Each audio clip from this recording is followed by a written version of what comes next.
سبيل الدموع سبيل مريح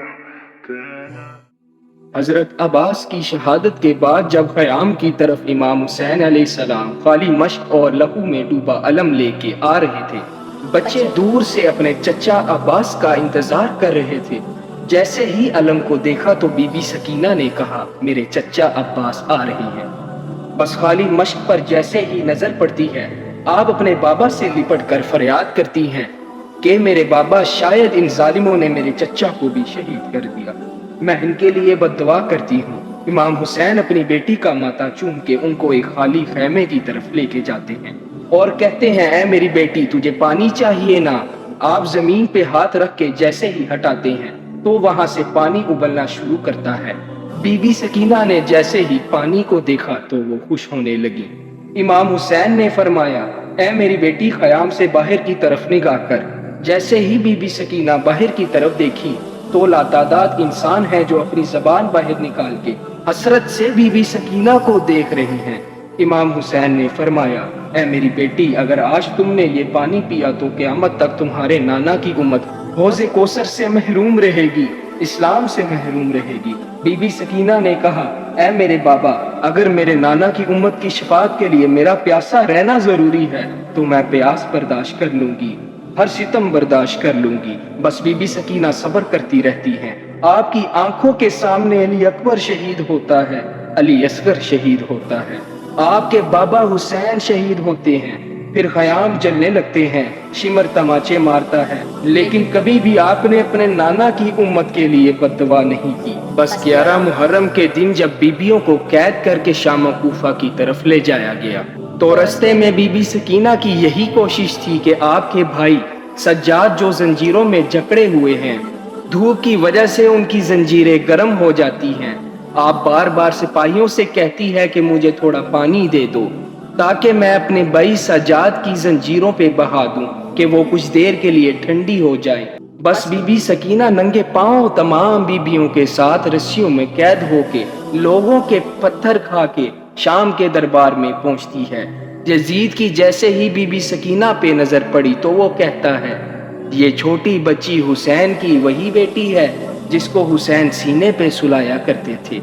سپاہی کہتے ہیں ہاں، تو یزید حکم دیتا ہے کہ اس بچی کو تمام بیبیوں کے ساتھ قید میں نہ رکھو، بلکہ ایسے اندھیرے زندان میں رکھو تاکہ یہ اپنے بابا کو یاد کرتی رہے اور تڑپتی رہے۔ تمام بیبیوں کو الگ قید کیا جاتا ہے اور بی بی سکینہ کو ایک ایسے زندان میں قید کیا جاتا ہے جہاں اندھیرے کے سوا کچھ نہیں ہوتا۔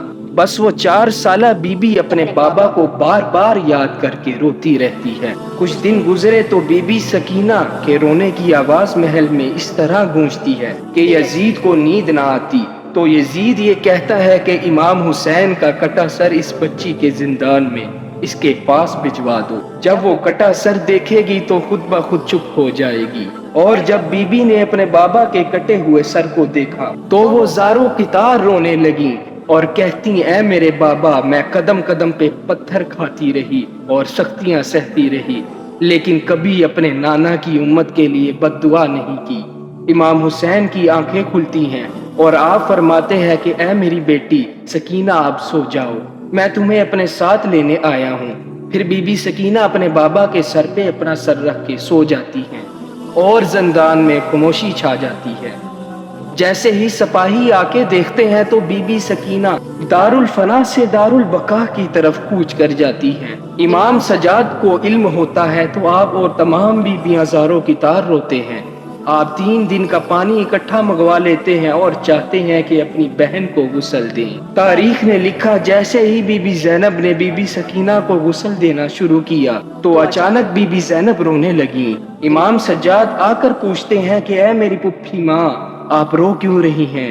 بی بی زینب فرماتی ہے کہ کربلا سے لے کر کوفہ تک اور کوفہ سے لے کر شام تک بی بی سکینہ ایک ہی لباس میں رہی ہیں اور بار بار یہ بچی تازیانے کھاتی رہی ہے۔ بی بی سکینہ کا لباس ان کی خال سے اس طرح مل چکا ہے کہ جب ہم غسل دینے کے لیے آپ کا کرتا اتارتے ہیں تو آپ کی خال بھی ساتھ ہی اتر آتی ہے۔ اے میرے بیٹے سجاد، بتا اب بی بی سکینہ کو غسل کیسے دیں؟ آپ فرماتے ہیں کہ میری بہن سکینہ کو اسی پھٹے ہوئے کپڑوں کے ساتھ تدفین کر دیتے ہیں۔ یہ میری چھوٹی بہن اسی حالت میں قیامت کے دن اپنے نانا رسول اللہ صلی اللہ علیہ وآلہ وسلم سے ملے گی۔